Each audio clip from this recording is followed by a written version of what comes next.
Ok, il est 15h05, on va démarrer. Donc à nouveau, bonjour à tous. Merci de vous connecter pour ce premier tableau user group virtuel. Alors c'est une première. On va essayer d'être assez fluide dans la présentation. Alors moi je vais commencer juste en introduction par vous présenter ce que c'est le tableau user group pour ceux qui ne connaissent pas. Alors, qui nous sommes? Bon, déjà, des tableaux user group, il y en a plusieurs en France, en Suisse. Je parle de la Suisse aujourd'hui parce que virtuellement, on peut tous partager entre francophones. Donc en France, et en Suisse, donc on a le West France Tableau User Group. Il y en a un à Lille, il y en a un à Paris, en Suisse romande et un à Strasbourg. Vous avez les photos des différents leaders que vous pouvez, de ces tableaux user group que vous pouvez contacter par exemple si vous voulez présenter un jour ou si vous avez des questions sur Tableau. L'idée du tableau user group, donc c'est la communauté des utilisateurs ou des personnes qui sont intéressées par Tableau, qui veulent découvrir. Euh, on fait chacun plusieurs événements par an qui sont gratuits. Alors d'habitude c'est en présentiel avec parfois des retours d'expérience de clients la plupart du temps. C'est également le moment de partager des bonnes pratiques sur Tableau et aussi de rencontrer des utilisateurs de vos régions respectives. En général, on termine du coup par un café. On verra comment on peut partager aujourd'hui virtuellement avec le chat notamment. Euh, et on verra aussi, on a plusieurs idées sur les prochains pour rendre ça encore plus communautaire et comment partager, comment se voir peut-être la prochaine fois. Pour le fonctionnement, donc aujourd'hui, on a tous, en dehors des présentateurs bien sûr, les micros coupés. Donc les questions, on vous invite à les poser dans le chat. On y répondra à quelques-unes après chaque intervention. Et on reviendra sur toutes les autres et les suivantes, du coup, tout à la fin, dans une session de questions-réponses. Suite à cette présentation, qui est enregistrée aujourd'hui, on vous partagera du coup les différentes présentations, les PowerPoint, ce qui a été fait sur Tableau, etc., via la communauté. Et vous recevrez du coup le lien pour trouver tous ces documents après. Alors,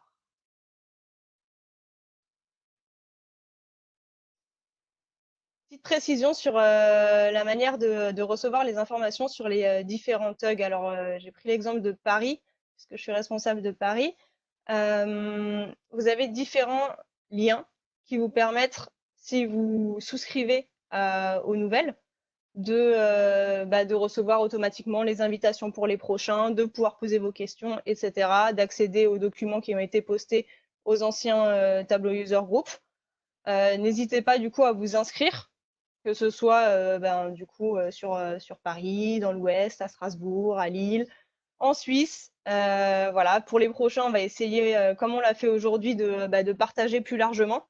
Donc on a géré les inscriptions avec Paris, mais également on les a partagées sur tous les autres sites. On va faire pareil pour le partage des informations qu'on vous transmet aujourd'hui.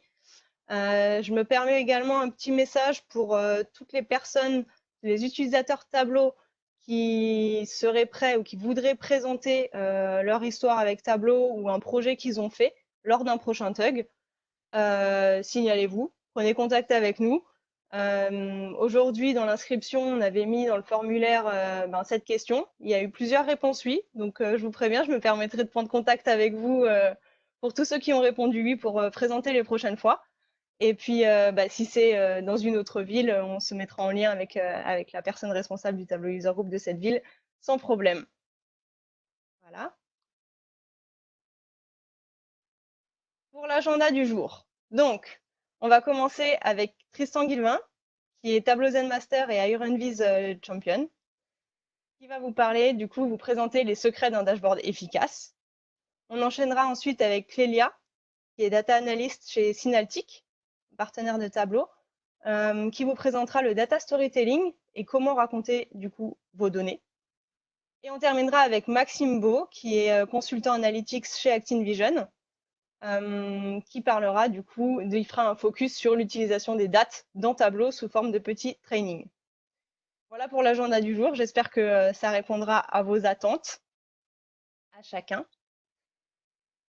Pour ma part et pour l'introduction, je pense que j'ai terminé. Je vais donc passer la main à Tristan qui va commencer.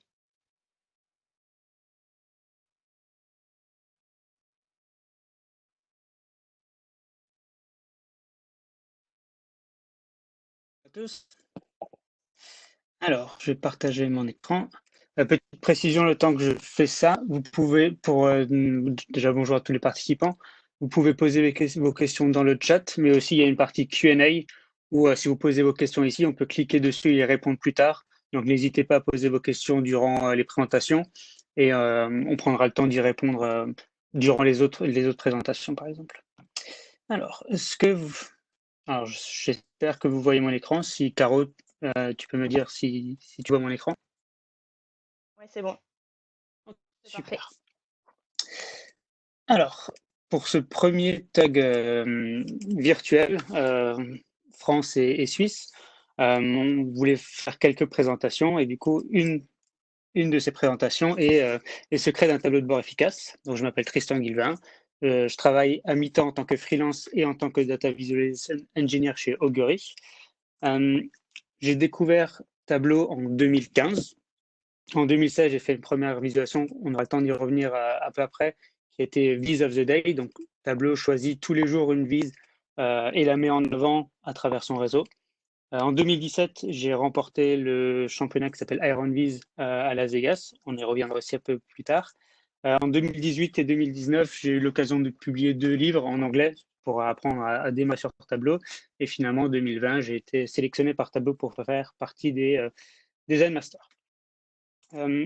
Si vous voulez plus d'informations sur la DataVis, de manière générale, sur Tableau, n'hésitez pas à me suivre sur Twitter, @ladatavis. Alors, pour répondre à cette question, qu'est-ce qu'un tableau de bord efficace et comment créer un bon dashboard? On va essayer de répondre à ça, mais d'abord, la question qui est importante de répondre aussi, c'est pourquoi est-ce qu'on visualise nos données? Pourquoi est-ce qu'on a pourquoi Tableau existe et pourquoi aujourd'hui on peut plus se contenter de tableaux de chiffres? Pour ça, je vous propose ces quatre tableaux en fait qui contiennent X et Y. À voir comme ça, c'est très très compliqué de pouvoir discerner quoi que ce soit parmi ces quatre tableaux. On peut faire appel aux statistiques. Et si on fait l'appel aux statistiques, on pourrait dire qu'en fait, ces quatre tableaux sont les mêmes. La moyenne des X et des Y sont les mêmes, la variance des X et des Y sont les mêmes, la corrélation est la même entre X et Y, et si on traçait la courbe de tendance en mettant X et Y sur un graphique, on obtiendrait exactement la même courbe de tendance. Donc, statistiquement, ces quatre jeux de données sont exactement les mêmes. Et c'est là où en fait la data visualisation va permettre de raconter une autre histoire. Si on visualise nos données, on voit qu'en fait on a quatre histoires qui sont totalement différentes. Si on prend celle-ci, celle en haut à droite, on voit par exemple qu'il y a une croissance puis une décroissance. Si c'était par exemple sur un axe temps. Sur ceux du bas, on pourrait déceler soit des outliers, soit des très bonnes performances ou alors des erreurs qu'on aurait faites.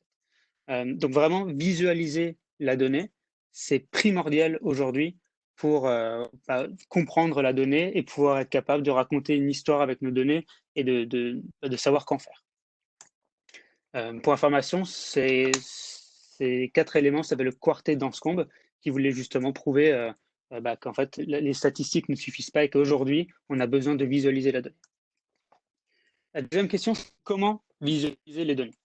Et pour ça, Elijah Mix, qui a fait ce graphique, nous dit finalement qu'il y a deux grandes écoles.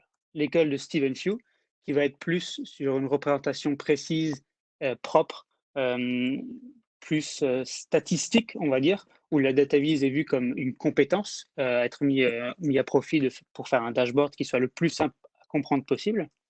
Et de l'autre côté du spectre, on a plutôt quelqu'un comme David McCandless et Information is Beautiful, où là, la data vise est vue plus comme de l'art, comme quelque chose qui doit être esthétique, quitte à rendre le message un peu plus complexe à comprendre tant que la visualisation est engageante.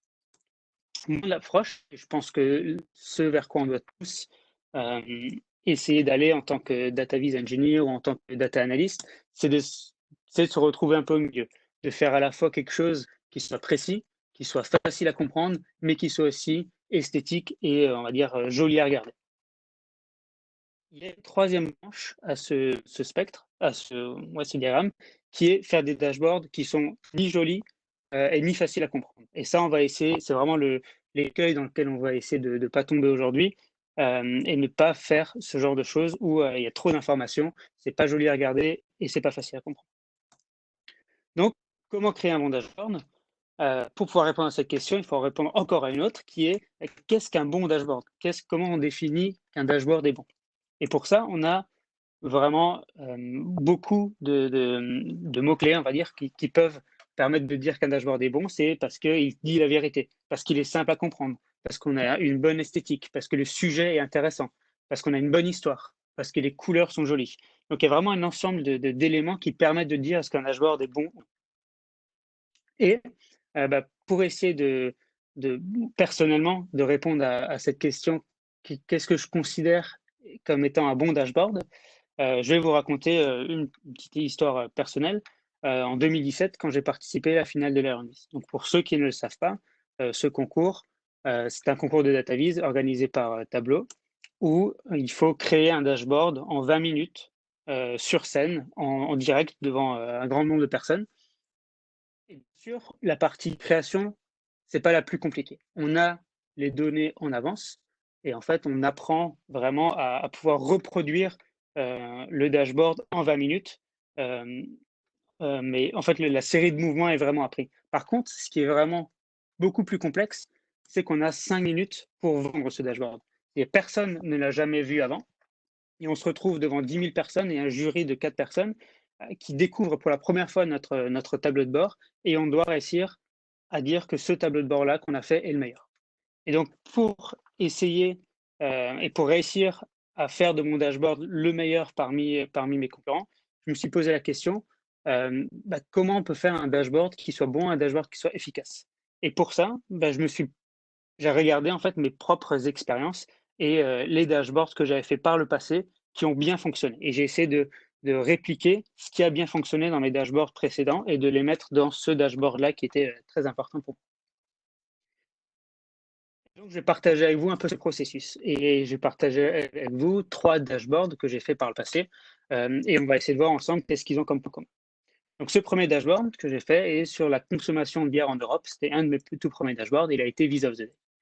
Donc, on commence par la consommation de bière par habitant et on a la possibilité de choisir son pays. Donc là, le pays qui a été sélectionné, c'est United Country, mais on pourrait choisir la France, par exemple.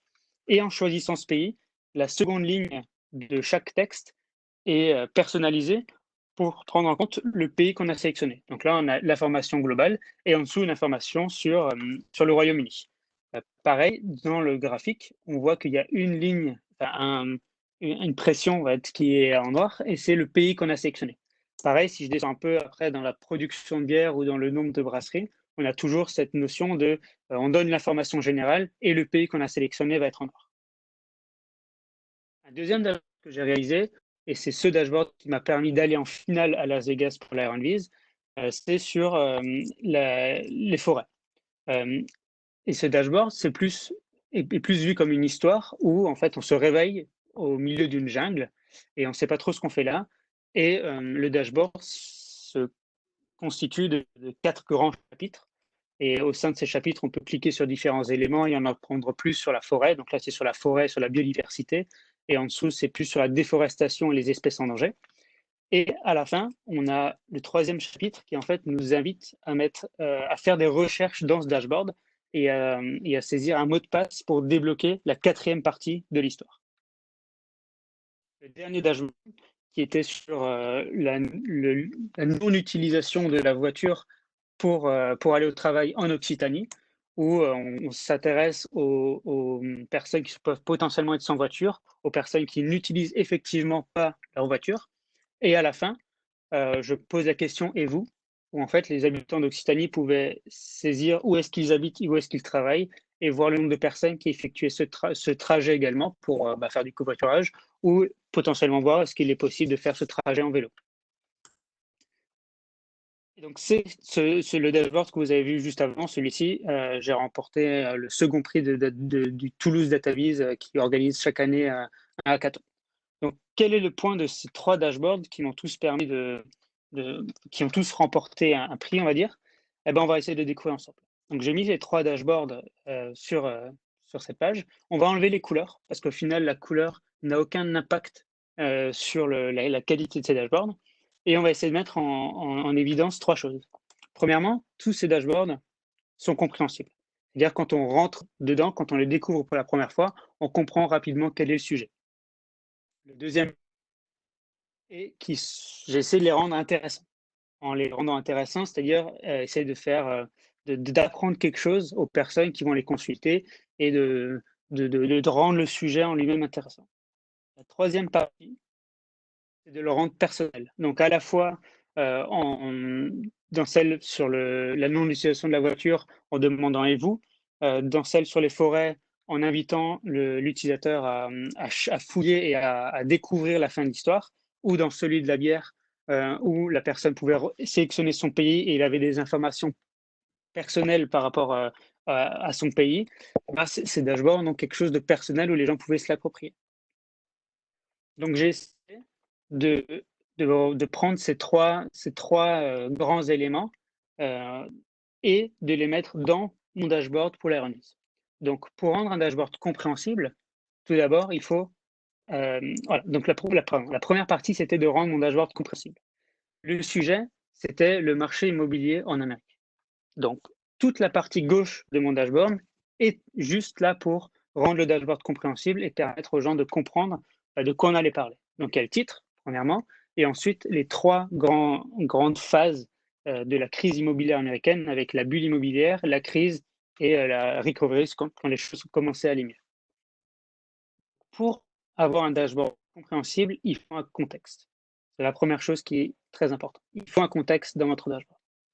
La deuxième part était de rendre le dashboard intéressant.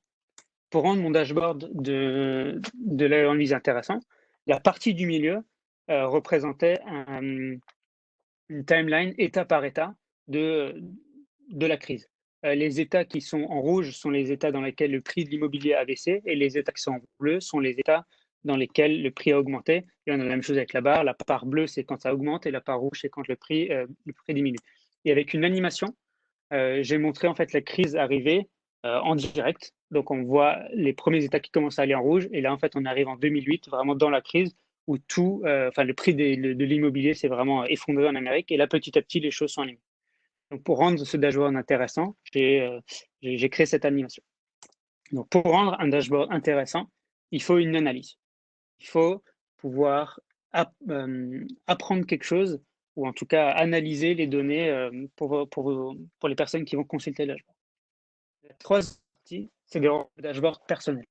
Et donc, dans la dernière partie, la partie à droite, j'ai posé la question, et vous et j'ai représenté 3 choses, le prix, l'évolution du prix médian, le pourcentage d'immobilier qui était en croissance ou en décroissance, et le prix moyen courant actuel par ville, et avec une possibilité de sélectionner son État ou sa ville, en Amérique bien sûr, pour pouvoir avoir des informations personnelles par rapport à par rapport à l'état dans lequel les personnes vivent ou la ville. Donc par exemple, l'État de Washington, on voit ici que les prix ont toujours été un peu hauts, qu'ils ont été très fortement impactés par la crise, et au niveau des prix actuels moyens, c'est la ville de Yaropogne qui était la plus chère. Donc voilà, c'est vraiment 3 parties. Rendre le dashboard compréhensible, intéressant et personnel. Et comment on le rend personnel? Avec des options de personnalisation comme des filtres, des couleurs ou ce genre de choses. Donc, si vous voulez créer un bon dashboard, personnellement, je vous dirais d'avoir un cap, c'est-à-dire un contexte, une analyse et de la personnalisation. Maintenant, c'est pas suffisant. Et je vais vous montrer pourquoi en allant dans Tableau et en faisant un petit peu de de DataVis dans Tableau.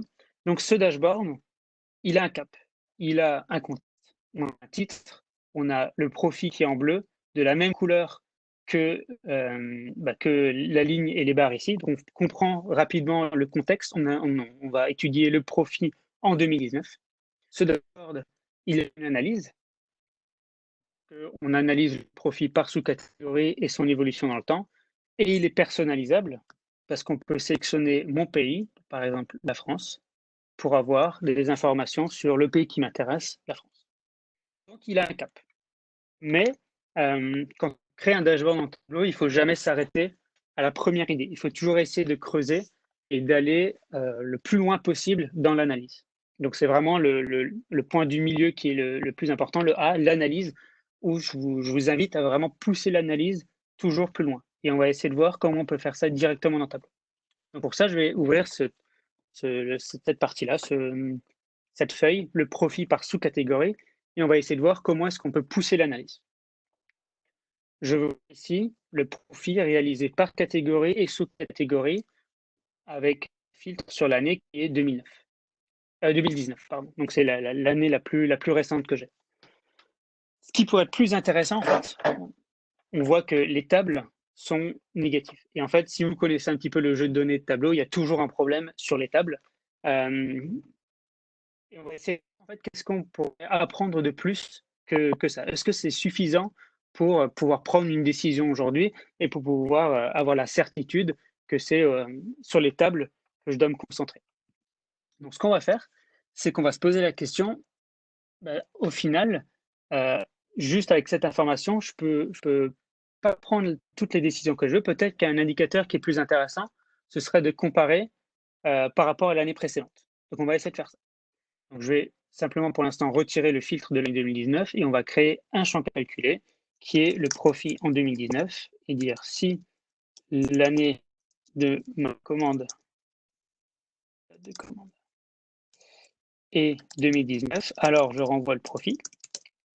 Donc, je vais faire glisser profit 2019 à la place de profit. Donc là, je retombe exactement sur ce que j'avais avant en appliquant le filtre. Mais comme je n'ai pas de filtre, je peux afficher une deuxième chose qui est le profit en 2018. Donc, je vais simplement dupliquer profit 2019, éditer le champ calculé, mettre 2018 et changer l'année à 2018. Et on va comparer finalement notre profit de 2019 par rapport au profil de 2018. Et comment on fait ça? Ça, c'est très simple. On prend profil 2018, on le met en détail. On va dans la partie analyse, on va chercher une ligne de référence et on met une ligne de référence sur chacune de nos barres. Sur le profil 2018, je mets juste une couleur un peu plus foncée pour pouvoir bien la voir. Et voilà. Donc là, je vois mon profit de 2019 comparé à mon profit de 2018 qui est ma petite ligne noire.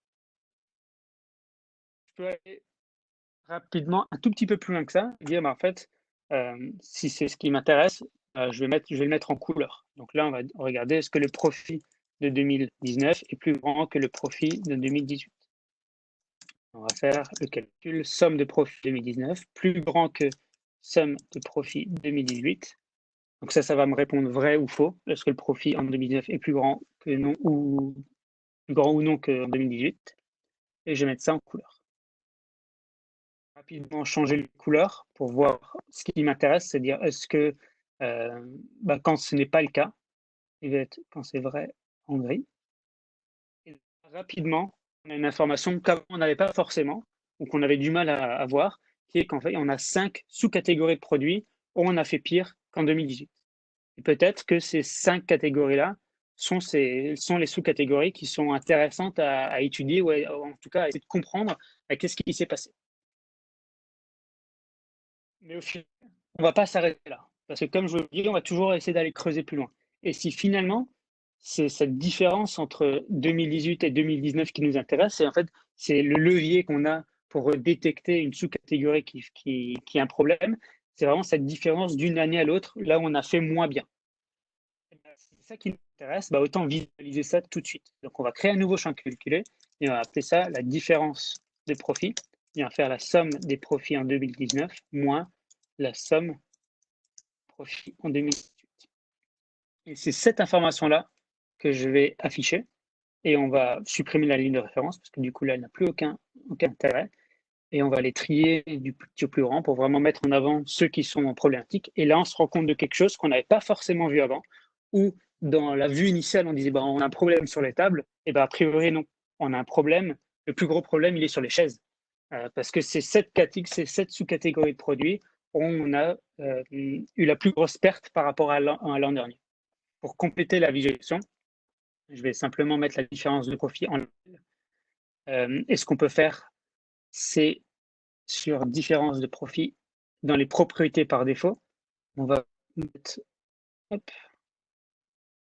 on va aller dans Custom et on va rajouter un petit plus devant parce que en fait on n'a pas 486 ici euros de profit, on a plus 486. Et donc c'est ce que je vais afficher ici, voilà, plus 486. Le 0, c'est si on avait exactement réalisé le même profit. Et en cliquant sur label, dans police, on peut faire correspondre la couleur. Et donc là, j'ai vraiment une visualisation qui me montre qui est exactement celle que je veux. Pareil au niveau de l'évolution du profit. Là, on est sur une courbe qui montre l'évolution trimestre par trimestre. Et en fait, rapidement, on peut essayer d'aller voir est-ce qu'on peut faire mieux que ça. Est-ce qu'on peut avoir une analyse qui est plus pertinente. Et si je m'intéresse, comme je l'ai vu avant, à la différence qu'on a entre 2018 et 2019, ou en tout cas 2019 avec les années précédentes, mais en fait, cette vue, elle ne m'aide pas forcément. Parce que oui, à vue d'œil, j'ai l'impression que 2019 serait meilleur que 2018.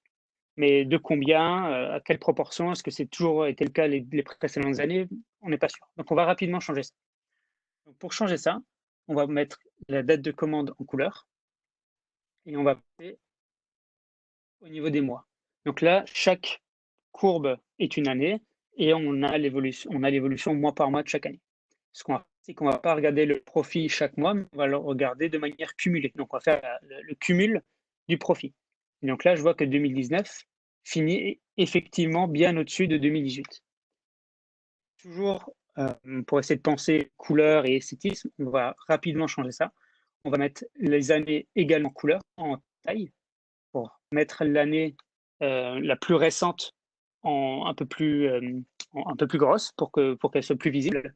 On va également changer les couleurs et dire que l'année 2019, on va la mettre dans une couleur, celle qui nous intéresse. Et de 2016 à 2018, comme ça nous intéresse moins, on va le mettre dans une teinte de gris. On peut faire ça comme ça très rapidement. Et donc là, mon année 2019 en bleu, mes années précédentes dans un dégradé de gris, et on va mettre l'année également en label en matchant la couleur. Donc là, j'ai l'information et je vois même qu'en février, j'étais en dessous de 2018 en cumul, mais que rapidement, j'ai pu faire mieux et terminer l'année 2019 vraiment d'une très bonne manière. Au niveau de mes chiffres ici, comme je m'intéresse maintenant plus à la différence de profit, ce qu'on va faire, c'est qu'on va enlever profit d'ici. On va également enlever les couleurs et mettre toute cette partie en gris fond, voilà, en gris clair, pour les mettre en arrière. Et je vais dupliquer cette feuille pour aller chercher cette fois-ci d'autres mesures. Je vais aller chercher les profits en 2018, les profits en 2019 et ma différence de profit, puisqu'en fait, c'est ça qui m'intéresse essentiellement. Donc, j'enlève de et on va juste les repositionner. Donc, j'ai affiché d'abord le profit en 2019, ensuite le profit en 2018 et finalement la différence que j'ai réalisée. Et je mets ça en couleur noire. De retour sur mon tableau de bord, je rajoute juste cette petite partie que je viens de créer. Et j'ai un dashboard. Je peux aussi transformer ça. Voilà. Et là, j'ai mon dashboard final qui analyse mon profit en 2019, mais d'une manière beaucoup plus pertinente qu'avant. Et je peux me concentrer sur les choses et je peux également avoir des informations que je n'avais pas avant. Si par exemple, je veux voir la France, et que je vais regarder par exemple les entreprises, ici, on voit très rapidement que en France, dans le segment des entreprises, on est moins bon qu'en 2018. Et ça, avec le dashboard qu'on avait avant, c'est impossible de le voir. Ou en tout cas, ça aurait été très difficile. Et là, vraiment, les chiffres ici sont très clairs. En 2019, on avait 10 000. En 2018, on avait 13 000. On a perdu 3 000. Et ça se voit très bien sur le graphique. Et a priori, c'est sur ces fameuses chaises que j'ai perdu le plus d'argent. Sur la présentation, on a vu en fait que du coup le CAP, le contexte, analyse et personnalisation, ça suffit pas. Et on a vu ensemble comment au sein d'une seule feuille, au sein de la feuille que je suis en train sur laquelle je suis en train de travailler, sans la quitter, je peux aller modifier les choses et toujours me poser des questions, comment aller plus loin, jusqu'à créer un dashboard qui vraiment répond aux questions de manière les plus pertinentes possible. Est-ce que on est bon maintenant? Est-ce qu'on a vu comment créer un bon dashboard? Eh ben, en fait, pas tout à fait. On a vu la disposition, le CAP, contexte, analyse, personnalisation, et on a vu comment se poser les bonnes questions pour créer une analyse qui soit la plus pertinente possible. Mais il reste encore plein d'éléments à travailler, et notamment les couleurs, l'esthétique ou l'histoire. Et je crois que si vous restez avec nous durant ce talk, vous allez en apprendre plus sur le data storytelling et comment encore améliorer votre tableau de bord. Je vous remercie de m'avoir écouté. Je suis disponible sur Twitter @ladatavise. Et si vous avez des questions, je peux y répondre maintenant. Je ne sais pas, Caroline, si tu as des questions, si tu vois des questions, je ne sais pas. Merci Tristan, tout à fait. Alors, on a 2 questions. Tu m'entends? Je vous entends. Ouais. OK, top. Alors, on a 2 questions. La première, c'est de la part de Delphine qui demande: «Quelle est la taille idéale pour un dashboard? Quel est le bon compromis entre taille de l'information et scroll horizontal vertical?» Alors, il n'y a pas de bonne taille pour un dashboard. Alors je peux peut-être partager, je crois qu'on ne voit pas nos têtes quand durant l'enregistrement, alors je vais juste partager ça. Il n'y a pas de bonne taille pour un dashboard. Tout va dépendre de ce que vous voulez représenter. Dans mon entreprise, on a voulu créer un dashboard qui soit facilement imprimable sur une feuille A4 pour pouvoir en fait l'imprimer et aller en rendez-vous client avec ce dashboard. Donc là, la bonne taille, c'était A4. La plupart du temps, on est sur des écrans qui sont aujourd'hui plus larges que hauts. Donc, on va essayer de privilégier cette taille comme dans le dashboard que j'ai créé avec vous. Mais si on veut faire quelque chose de plus storytelling, eh ben, on va plus. Aujourd'hui, les gens ont plus l'habitude de scroller aussi sur les sites pour aller découvrir des informations. Donc, quelque chose qui soit beaucoup plus haut que large fait aussi totalement sens si on est plus dans cette notion de storytelling. Donc, comme dit, il y a pas de bonne taille. Il faut juste, en fait, prendre la taille qui correspond aux besoins qu'on a. Et en fait, définir la taille selon son public, son audience et ce qu'on veut raconter. Voilà. OK, top. Je pense que ça répond bien. J'espère en tout cas. Delphine, si c'est pas le cas, n'hésitez pas à commenter dans Oui.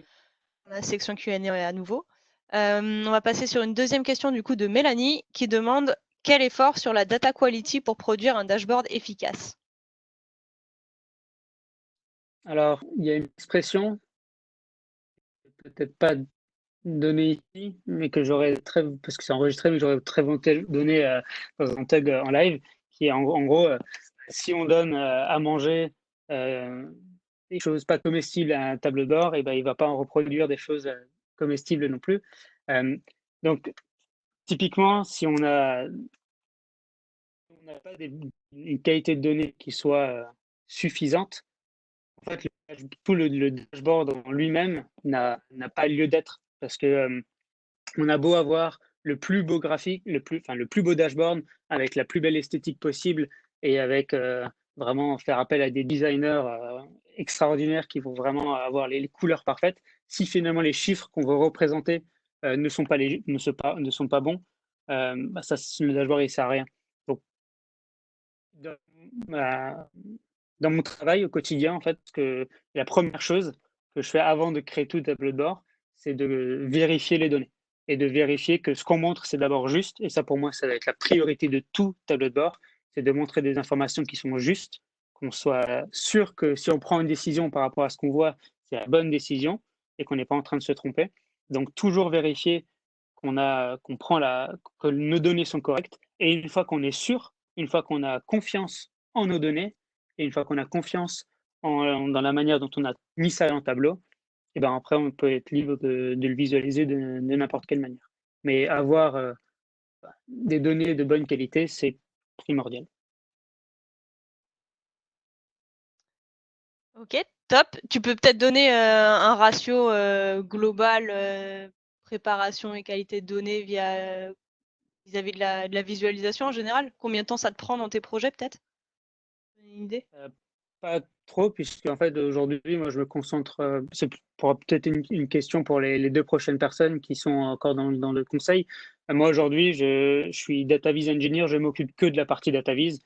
Donc au final, la partie qualité, elle est gérée par les data engineers qui eux s'occupent de faire en sorte que bah, les données soient correctes, soient justes, soient propres. Et ensuite, je m'occupe uniquement de la partie visualisation. Donc, je ne peux plus répondre à cette question aujourd'hui. Je sais qu'il y a de plus en plus de bons outils. Je sais qu'aujourd'hui, il y a Tableau Prep qui permet de préparer la donnée au mieux. Il y a des outils comme AlterX. Il y a des très bons outils. Mais voilà, c'est plus mon cœur de métier aujourd'hui. Donc, je laisse la question aussi pour les prochains. Ok, ça marche, Tristan.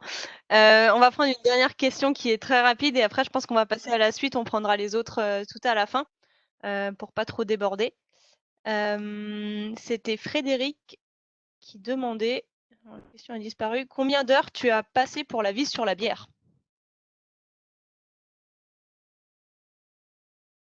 C'est une très bonne question. C'est en 2016, donc ça remonte.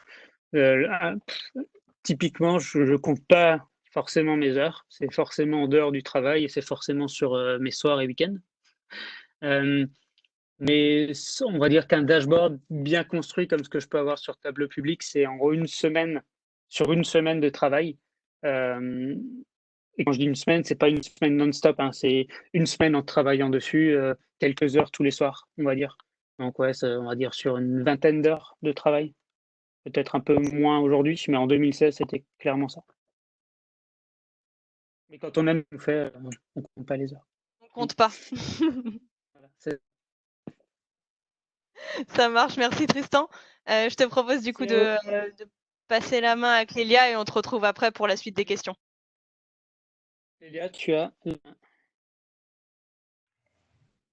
Yes, merci beaucoup. Je sais pas si c'est bon, tout le monde m'entend, tout le monde me voit. On voit l'écran. Ok, super. Merci pour l'introduction, Tristan. Tu as bien introduit mon sujet, donc c'est cool. Bonjour à tous. Je vais me présenter. Donc, je m'appelle Clélia. Je suis data analyst, comme a pu le mentionner Caroline, et consultante chez Synaptic. Donc voilà, moi j'interviens principalement sur des projets avec Tableau, que ce soit du développement ou sur des projets un peu plus complets de la BI. Et puis je fais ça depuis environ 3 ans. Donc moi je vais vous parler du data storytelling. Tristan l'a un peu introduit juste avant. Euh, donc bon, en français ce serait du coup raconter une histoire de vos données. Et pour introduire un peu le sujet, voilà, ça fait maintenant quelques années, même plus que quelques années, que la donnée s'est démocratisée au sein de nos entreprises, et tant mieux. Elle est passée par plusieurs phases d'intégration. On a d'abord collecté en grande quantité sans trop savoir comment l'utiliser, comment la traiter, et puis finalement on a réussi avec le temps à l'organiser, à la nettoyer, à l'enrichir, et puis à la visualiser. C'est un peu maintenant mon cœur de métier et puis celui de Tristan ou des autres intervenants. Et voilà, c'est ce qui donne la valeur ajoutée à la donnée. Mais on s'est rendu compte que c'était pas forcément, en fait, c'est pas forcément suffisant. Pour autant, le, le contexte en fait fait que on a beaucoup de en fait, on a beaucoup de projets data qui, avec le temps, voilà, se sont développés, mais ont échoué. Et du coup, on a essayé de comprendre, on a essayé de comprendre quelle était la raison de ces échecs-là. Alors, il y a plusieurs causes à ça, hein, il n'y a pas qu'une seule cause, mais du coup, moi, j'ai essayé de me consacrer en fait à une cause en particulier qui était à quel moment on s'adapte à nos différents interlocuteurs. Et pour ça, donc, on a toute la chaîne de la donnée, donc cultiver cette donnée-là. Et en fait, initialement, les projets BI étaient portés par l'équipe IT, ils étaient destinés à l'équipe data ou aux directions. Mais on s'est rendu compte que intégrer d'autres collaborateurs dans ces projets IT, c'était plus que nécessaire, c'était une vraie valeur ajoutée et en fait, c'était important de mutualiser toutes ces connaissances-là. Et donc ça s'est fait petit à petit, de les intégrer, mais sans pour autant adapter les restitutions, d'adapter ces restitutions-là à ces nouveaux métiers entrants. Et bon, j'imagine que tout le monde connaît l'expression voilà, une image vaut 1000 mots. Je pense que nous, on pourrait l'adapter en disant un graphique vaut 1000 mots, mais en réalité, c'est pas tout à fait ça. Un graphique, c'est facilement compréhensible, voilà, c'est visuel, mais c'est pas forcément intelligible par tous parce que tout le monde n'a pas cette connaissance de la donnée. Et c'est important d'apporter de la matière à ce graphique-là, à apporter de l'enrichir et finalement de le raconter. Et c'est ce qu'on va appeler justement le data storytelling.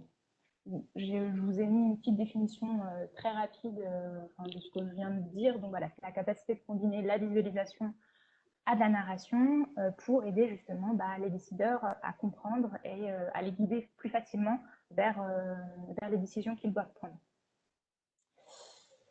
Et ouais, alors du coup, il y a aussi cette partie-là, on peut se dire, ok, j'ai à peu près compris le principe, mais je ne comprends pas vraiment la différence entre de la data vise et du data storytelling.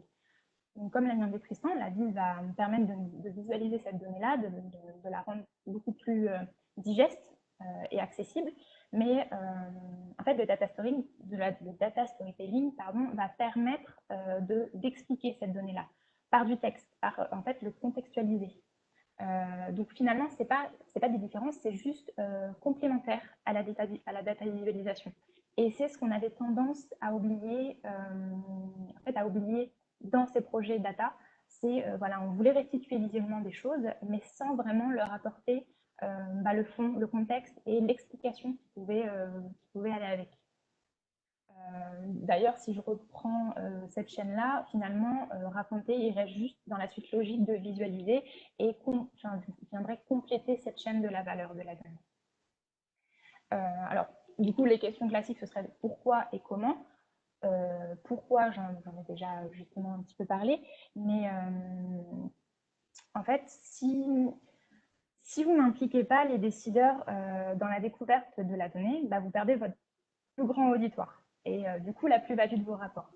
Et du coup, impliquer les décideurs, ça passe par démocratiser l'usage de cette donnée-là, donc par de la visualisation, la rendre accessible, parce que tout le monde n'a pas cette familiarité avec la data. Et donc, comme je l'ai dit précédemment, la data vise fait une grosse part du travail dans cette manière de démocratiser la donnée, mais finalement, ça ne suffit pas et on a tendance à l'oublier. En fait, délivrer un graphique, c'est bien, mais si par exemple, je vais vous donner un exemple un peu concret. Si par exemple, vous avez une personne du métier qui est utilisatrice, qui est consommatrice de ce rapport-là, mais qui n'a pas participé au développement du projet. Finalement, elle va comprendre le contexte, elle va comprendre le sujet, mais si vous n'adaptez pas, si vous ne racontez pas, si vous n'expliquez pas les données que vous avez pu récolter sans qu'elle ait notion de ce qui a été développé, en fait, elle va juste mettre 5-10 minutes à essayer de comprendre votre rapport et finalement, elle va perdre du temps. Il faut permettre en fait aux utilisateurs cibles de leur faciliter la tâche, de les guider dans la découverte de ce rapport-là. Je vous donne un autre petit exemple que j'ai fait rapidement. Alors, c'est très macro, hein. Les questions sont très simples, mais par exemple, l'exemple de la presse. Là, on analyse des ventes de magazines sur une période donnée avec les trois corps de métier, donc la direction, l'IT et les métiers. La direction, par exemple, elle va avoir une question qui est quel est le montant de vente peut-être sur une période donnée de ces magazines-là. Donc on aura un chiffre. L'IT, elle, va dire ah ok, moi je vais analyser les chiffres que j'ai pu récupérer en disant tiens, j'ai une hausse à telle période de 6%, mais sans vraiment pouvoir réellement l'expliquer. Voilà. Et ensuite, il y a la partie métier qui, elle va être plus théorique en disant ok, moi, à cette période-là, j'ai lancé une campagne de promotion. Je ne sais pas vraiment quelles sont les retombées, mais voilà, c'est une information à prendre en compte.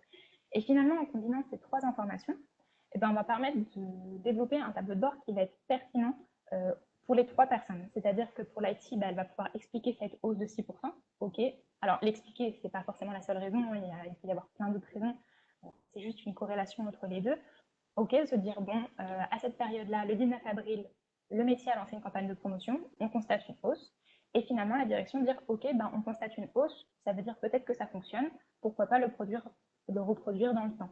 Voilà, c'est vraiment c'est un exemple très concret, mais c'est des petites choses. En fait, le fait de le rendre textuel, de le contextualiser et de le marquer tel quel, de le renseigner, ça permet justement de tout de suite ne pas essayer de chercher l'information pendant 5 minutes, mais d'avoir tout de suite la possibilité d'avoir de la matière.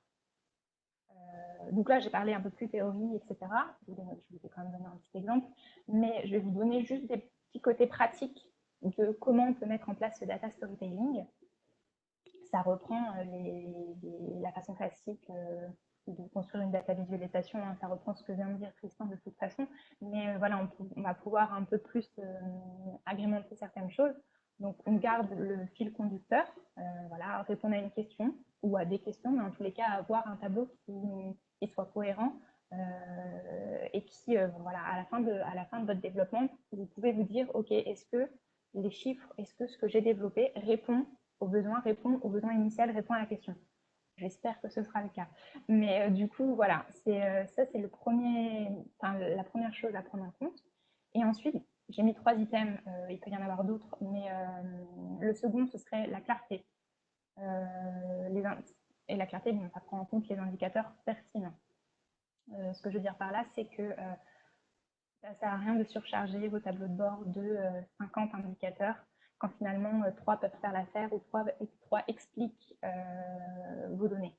Je ne dis pas de ne pas essayer de détailler, mais du moins essayer de rendre l'information claire et en fait, et de ne pas vous disperser sur plein de graphiques qui ne veulent pas forcément dire grand-chose parce que vous n'arrivez pas à en sortir des choses intéressantes. Ils peuvent être intéressants, mais si vous n'arrivez pas à sortir des informations intéressantes, ce n'est pas très utile. Moi, je sais que j'ai eu des cas pratiques où on a pu développer des tableaux de bord avec des indicateurs où on devait mettre, je sais pas, peut-être une vingtaine d'indicateurs dans un tableau de bord. Et finalement, on s'est rendu compte avec le temps que 3 indicateurs suffisaient à répondre à l'information et que les autres n'étaient pas utilisés. Ça ne sert à rien de les mettre parce qu'en fait, vous perdez l'utilisateur avec toute cette information supplémentaire qui n'est pas utile et qui va juste perdre du temps à la personne qui est en train de regarder ces rapports-là.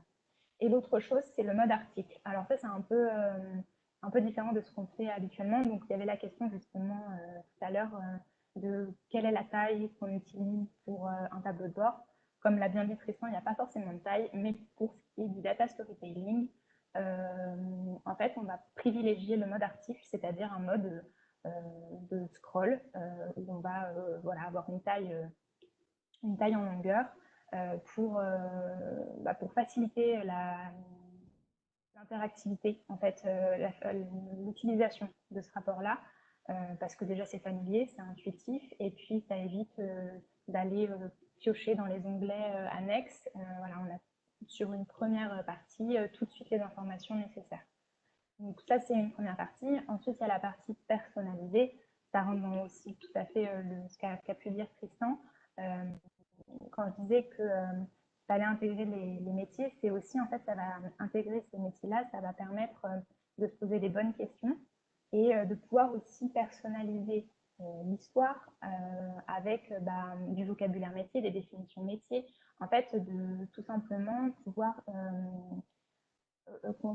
construire un environnement qui est dédié à la personne qui va l'utiliser et pas faire des rapports qui sont tout préconçus et qu'au final, la personne qui s'y intéresse, elle peut se sentir perdue parce qu'elle n'est pas familière avec le vocabulaire ou avec la façon dont c'est expliqué ou même représenté. Et puis la dernière partie, ça va être de commenter. Bon, ça, c'est du coup la base du storytelling, comme j'ai pu le dire précédemment, mais voilà, c'est important que vous commentiez les chiffres que vous sortez, que ce soit par des textes introductifs, que ce soit par des textes explicatifs, des textes d'alerte. Et il y a plein de choses plein de choses peut permettre de le faire. nos tableaux, nos tableaux serveurs, on a une partie, un module commentaire qui est fait pour ça, qui est fait par exemple, le responsable du métier ou autre peut très bien commenter un graphique et les personnes qui ont accès à ce rapport-là peuvent ensuite le lire et comprendre un peu mieux quel résultat il a voulu en tirer, quel résultat on peut en tirer, même commenter ensuite après ce commentaire-là et finalement en fait rendre cet outil collaboratif et tout simplement voilà, permettre à ce que les gens se sentent concernés et consultent ce tableau de bord pour aider à la décision parce que finalement c'est ça qu'on veut, c'est qu'en fait les gens soient concernés et puissent prendre des décisions par la suite. Voilà, pour la plus grande partie et puis la partie un peu plus théorique. Moi, je voulais juste vous parler ensuite, enfin, je vais sortir du contexte un peu entreprise et métier pour vous parler d'un contexte un peu plus personnel parce qu'en fait, le data storytelling, ça s'intègre très bien dans les entreprises, mais vous pouvez aussi l'utiliser à titre personnel si vous voulez faire des visualisations un peu plus racontées, un peu plus articles. D'ailleurs, je vous montrerai juste après, mais Tableau Public est une mine d'informations pour ça. Mais pour ça, en fait, je voulais vous parler d'un tableau que j'ai développé tout récemment, notamment en contexte, et revenir un peu sur les points cruciaux de construction et comment moi je l'ai adapté à ce développement-là. Donc le thème, c'était le service hospitalier en France. Là, je reprends du coup les thèmes de construction, donc le thème, les données, l'histoire et la mise en forme. Et pour chaque, je vais vous parler, en fait, je vais vous mettre quelques lignes directrices et puis vous parler du résultat concernant la liste que j'ai développée. Donc, par exemple, pour le thème, plein de sources d'informations, que ce soit vos centres d'intérêt, que ce soit l'actualité, etc., mais aussi tous les sites Open Data, Open Data World, etc. C'est des lignes d'informations, donc n'hésitez pas à y aller. Juste petite précision, faites juste attention à la qualité de données, vu que ça reste quand même de l'open data. Voilà, Tableau est très bien pour ça. Vous pouvez rapidement importer vos données dans le logiciel, vous pouvez rapidement les visualiser, voir s'il y a des petites choses incohérentes. Comme l'a dit Tristan, ne vous fiez pas juste à un simple chiffre qui vous paraît incohérent, essayez quand même de chercher un peu plus. Donc, ça vous permet quand même de tout de suite détecter s'il y a des petites choses qui vous posent problème. Moi, du coup, pour développer cette liste, je me suis basée sur un contexte, le contexte actuel de cette crise sanitaire. Et surtout, je ne sais pas si en Suisse, je ne sais pas d'ailleurs s'il y a des Suisses qui nous suivent actuellement, mais en France, du moins, on a tous les jours à 20h des applaudissements qui se font pour le personnel de santé. Et en fait, de là, j'ai eu envie d'un peu plus comprendre ce qui s'est passé depuis ces dernières années dans les hôpitaux publics. Et du coup, de là est venue de construire cette visualisation. Ensuite, il y a la partie données qui est très importante, voir où est-ce que vous la récoltez, vérifier sa qualité, son type de fichier, etc. Pour ce cas ici présent, les données elles ont été récoltées un peu au fil des recherches. Et puis il a fallu que je les reformate parce que ce n'était pas forcément des données provenant de base, mais aussi de rapports, PDF, d'articles. Ensuite, il y a la partie histoire. Le cœur du sujet du data storytelling, toujours répondre à une question et faire un plan de narration. Faire un plan de narration, c'est très important. En fait, c'est finalement, si vous prenez comme un article, il y a forcément un plan de narration. Il a des parties pour ensuite structurer votre article. Et la data list, c'est la même chose. Il faut la structurer pour permettre à l'utilisateur de s'y retrouver et de pouvoir comprendre facilement ce que vous avez voulu lui raconter. Et du coup, pour cette liste-là, le contexte était basé sur... ma narration s'est basée sur 3 points clés qui ont été définis lors de la manifestation des hôpitaux publics en février dernier. Et c'était sur le budget, sur l'équipement et puis sur les conditions de travail. Et puis enfin, il y a la mise en forme. Alors, il y a plein de choses qui sont importantes dans la mise en forme. Tristan en a parlé déjà pas mal. Je ne vais pas toutes les citer, mais voilà, choisir une palette de couleurs cohérente, un style cohérent. Comme il a pu le dire, le joli, c'est quand même important. C'est pas c'est pas le plus important, mais on va dire qu'il faut un juste équilibre entre le fond et la forme, parce que c'est aussi ça qui donne envie à la personne d'aller plus loin en fait dans la découverte. C'est apporter aussi de l'interactivité. Tableau est très bon pour ça, que ce soit dans les actions, dans les films. Il y a maintenant les animations qui sont sorties dernièrement. Pareil, c'est du joli, mais ça fait toute la différence. Donc c'est important également d'en ajouter. Et puis, bien évidemment, argumenter des textes percutants, parce que c'est ça en fait qui va vous permettre de comprendre ce que vous voulez. Enfin, pas vous comprendre, mais du moins les gens qui la lisent comprendre ce que vous voulez expliquer et ce que vous voulez montrer. Du coup, bon, je vais vous la montrer juste après, mais le style que j'ai choisi, il est très linéaire sur 3 parties bien distinctes, avec un fond bleu qui rappelle le domaine de la santé, c'est pas un fond très clair, et puis des textes qui sont plus moteurs, justement parce que j'ai basé ma déviation sur des textes qui sont moteurs, et la visualisation ensuite pour donner quelque chose en fait de tout de suite accessible.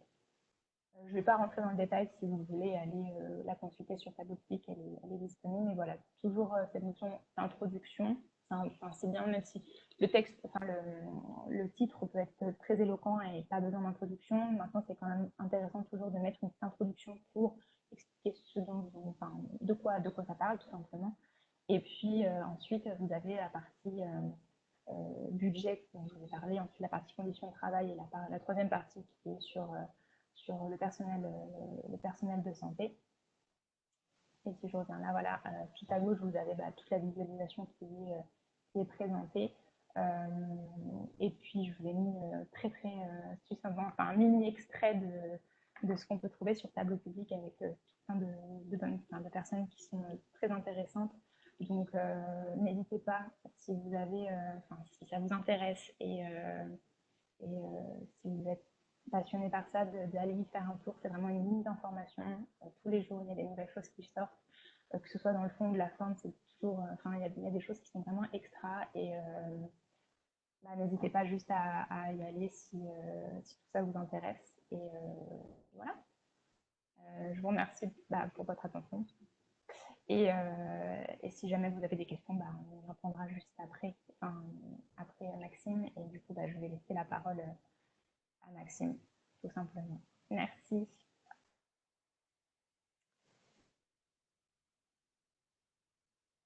Merci Clélia. Merci à vous. Alors, j'essaye de lui passer la main. J'essaye de retourner sur le Webex.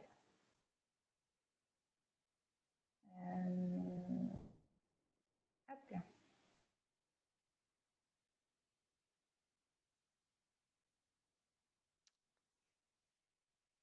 Ok. Bonjour à tous, j'espère que vous voyez mon écran. Sinon, je vais compter sur mes co-animateurs pour me faire un signe et pour que je puisse C'est bon, Max. corriger ça.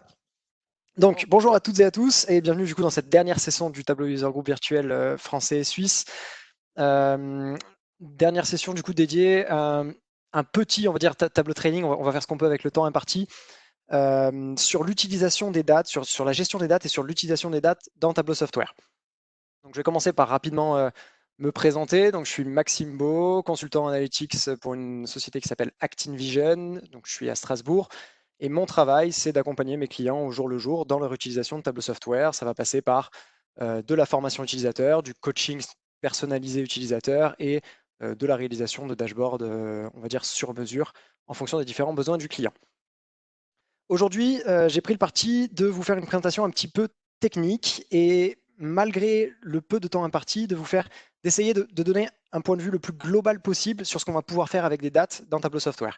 Donc, on va travailler sur ces types de données-là et je vais essayer de vous donner des éléments de compréhension à la fois très basiques pour les personnes qui ne connaissent pas trop comment Tableau va se comporter avec les dates et aussi des choses de plus en plus avancées. Donc, je risque de donner beaucoup d'informations. Je tenais vraiment à profiter du fait que ce soit virtuel pour pouvoir donner beaucoup d'infos, pour pouvoir... En fait, vous allez vous en rendre compte, j'ai fait un support peut-être trop ambitieux. L'idée, c'est de vous mettre ensuite à disposition ce support-là, que vous ayez aussi accès à l'enregistrement qui aura eu lieu, et vous puissiez retrouver toutes les infos si vous souhaitez, du coup, jeter un peu plus de coup d'œil et regarder un petit peu à quoi ça ressemble. Bien sûr, si jamais vous avez la moindre question, donc on tentera de répondre à toutes les questions possibles, mais si jamais vous avez la moindre question, vous pourrez me trouver, je mettrai les liens encore dans le fichier sur Tableau, mais vous pourrez me trouver soit sur LinkedIn, soit sur Twitter, @visamax, et vous pourrez clairement, n'hésitez pas à me contacter parce que je me ferai un plaisir de vous répondre. Donc, je vais rentrer tout de suite dans le vif du sujet, simplement pour vous parler rapidement de ce dont on va parler. On va parler de choses basiques. Je vais essayer de vous parler de toutes les choses que j'ai préparées. Il y a des choses sur lesquelles je vais volontairement passer très vite. Vous aurez notamment quelques onglets, donc quelques dashboards Tableau, parce que tout est fait dans Tableau, qui vont recenser notamment quelques fonctions types qu'on utilise systématiquement dans tous les projets Tableau, qui vont permettre notamment de filtrer des périodes, etc. Mais commençons directement dans Tableau Software. Pour ça, je vais me connecter rapidement à une feuille sur Tableau. Donc, vous voyez que je suis connecté à un certain nombre de data sources. Je vais rapidement vous montrer ce qu'il y a dans la première data source. Donc, simplement, en fait, je me suis connecté, j'ai une colonne dans un fichier Excel qui contient une date. J'ai fait 2 champs calculés pour pouvoir faire un petit graphique, mais l'idée, c'est juste de vous montrer qu'à partir d'un champ de date très simple, avec un format extrêmement commun, hein, on a des jours, des mois, des années, Tableau va être capable de nous donner énormément de choses de manière construites totalement automatiquement qui seront directement utilisables. Parmi l'ensemble de ces choses que je vais pouvoir paramétrer, je vais tout de suite parler rapidement du paramétrage de ces dates. Je vais pouvoir donner un certain nombre d'informations à Tableau, et notamment de 2 façons. La première, ça va être tout ce qui va concerner en fait les propriétés de dates liées directement à une data source et du coup qui vont impacter tous les champs de dates qui seront présents dans votre source de données, notamment le choix du calendrier. Donc vous aurez le choix entre un calendrier grégorien très utilisé aux US et ISO 8601 beaucoup plus commun en Europe. Simplement pour situer la différence entre les deux, vous en avez, c'est en fait la différence principale se situe au niveau de la gestion des semaines. Il faut savoir que le calendrier grégorien, la semaine 1 commence le 1er janvier, quel que soit le jour.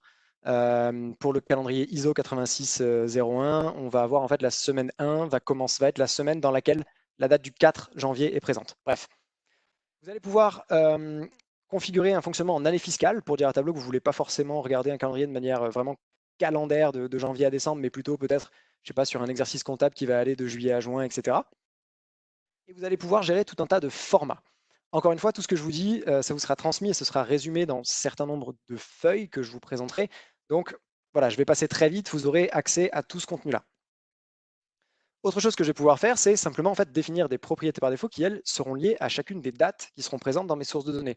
Typiquement, je vais pouvoir définir un comportement par défaut pour dire que l'ensemble de mes dates ici vont se comporter avec une année fiscale qui va commencer en mars. Typiquement, si je vais ici maintenant lister l'ensemble des mois qui sont présents dans ma source de données, par défaut, tout cela va apparaître avec mars en premier, mais je vais bien sûr pouvoir bypasser ça et pour dire date par date, je vais pouvoir paramétrer des propriétés par défaut et notamment dire que cette date fiscale-ci, j'ai envie plutôt qu'elle commence en juin. Typiquement, dès que je vais faire ça, je vais mettre un second niveau de paramétrage sur ma date. Parmi les autres choses que je vais pouvoir paramétrer, bien sûr, je vais pouvoir paramétrer un format de date, quelque chose de très détaillé. Je vous ai mis le lien vers la doc. Vous pourrez vraiment avoir quelque chose de très fin et avoir exactement le rendu visuel que vous voulez et vraiment coller avec le design du tableau de bord, l'histoire que vous voulez raconter et avoir vraiment quelque chose d'efficace. On va essayer de faire le lien avec ce qui a été présenté par mes collègues. Et vous allez également pouvoir présenter quelque chose dont je tiens absolument à parler. Au niveau des propriétés par défaut sur les champs de date, il y a un truc qui peut être super pratique, c'est le tri par défaut que vous êtes capable d'appliquer. Il faut savoir que sur les différents champs auxquels vous allez avoir accès sur votre source de données, vous avez la possibilité d'appliquer des tris par défaut. Ces tris par défaut, ils vont notamment vous permettre de gérer l'ordre d'apparition des éléments dans les filtres que vous donnez. Ici, j'ai, je crois, 400 dates différentes dans ma source de données.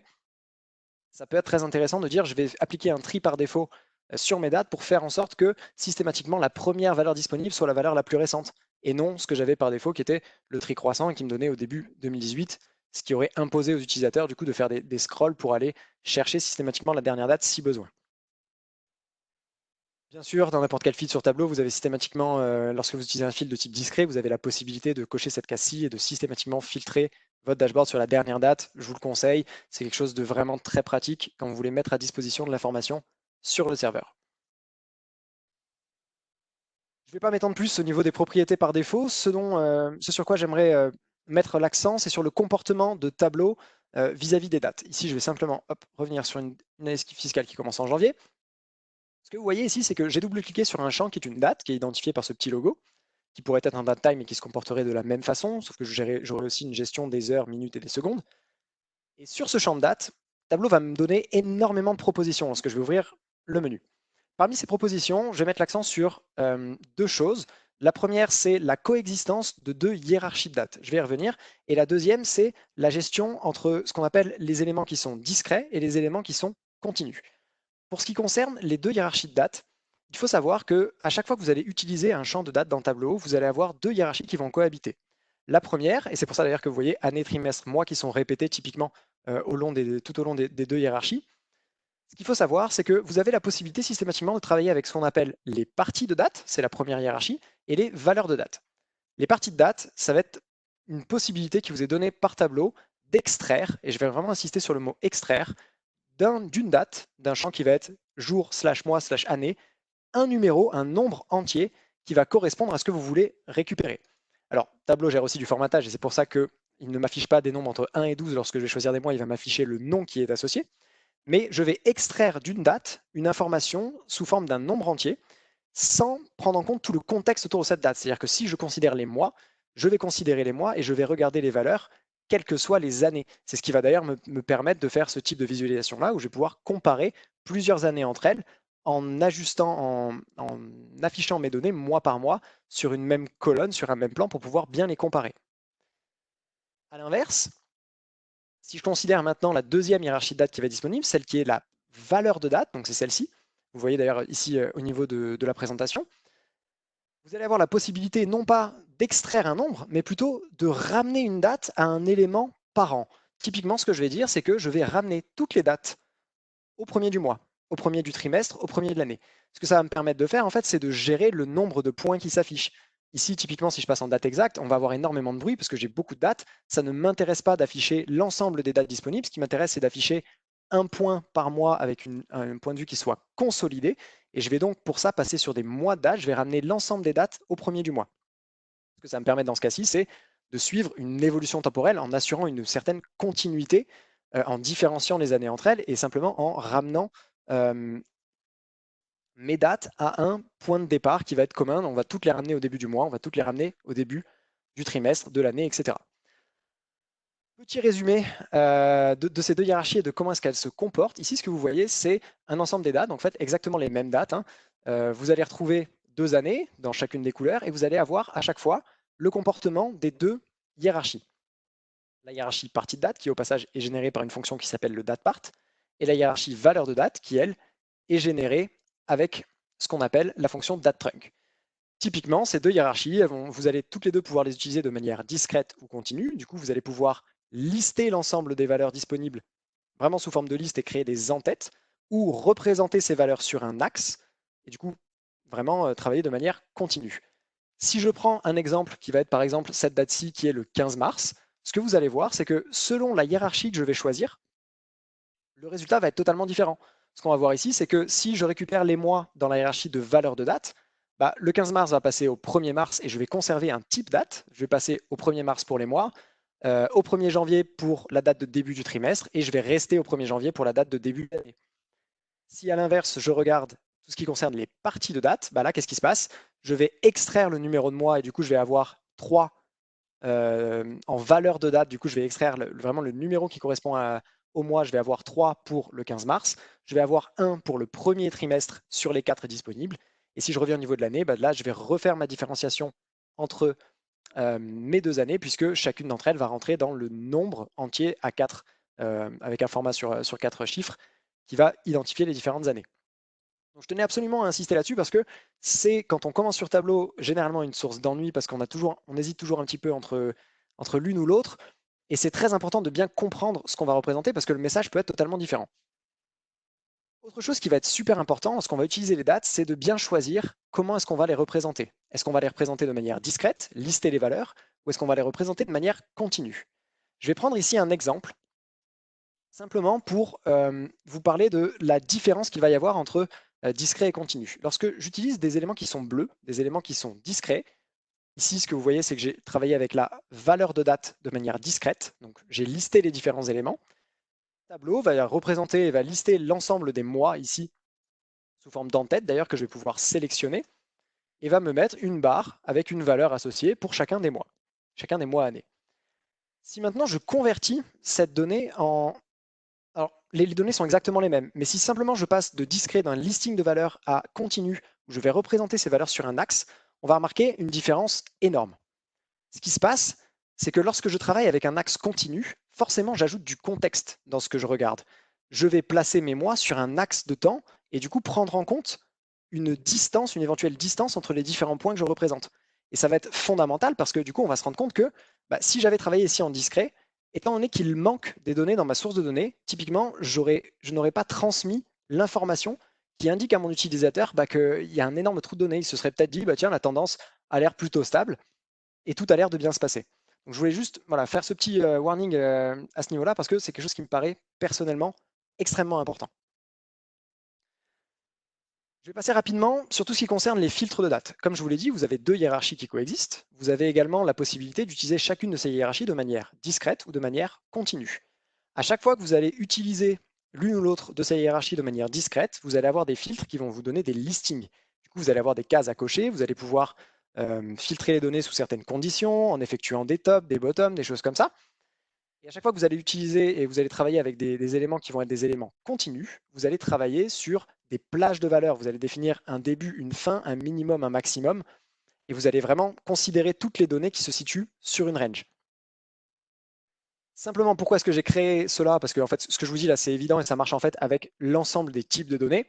Il y a juste un cas particulier au niveau des dates, c'est ce cas-ci, le cas des filtres spécifiques, notamment du filtre de date relative.